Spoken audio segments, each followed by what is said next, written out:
সাবেক প্রধানমন্ত্রী শেখ হাসিনাকে ফিরিয়ে আনতে ইন্টারপোলে রেড অ্যালার্ট জারি করা হয়েছে বলে জানিয়েছেন আইন উপদেষ্টা ডক্টর আসিফ নজরুল।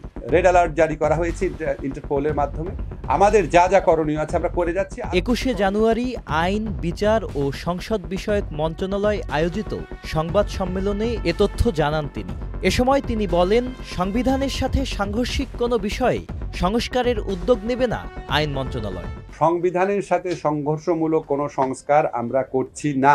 এ সময় আসিফ নজরুল আরও বলেন, আন্তর্জাতিক ট্রাইব্যুনালের বিচার ও নির্বাচনের মধ্যে কোনো সম্পর্ক বা মতবিরোধ নেই। বিচারের গতিতে চলবে, নির্বাচনের বিষয়ে সিদ্ধান্ত হবে জাতীয় ঐক্যমতের ভিত্তিতে। এই বিচার কাজের সাথে নির্বাচনের কোনো বিরোধ নাই, কোনো সম্পর্ক নাই।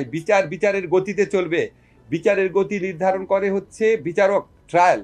নির্বাচনের গতি নির্ধারণ করবে হচ্ছে রাজনৈতিক দলের ঐক্যমত্য। Sajid Abdullah, channel I.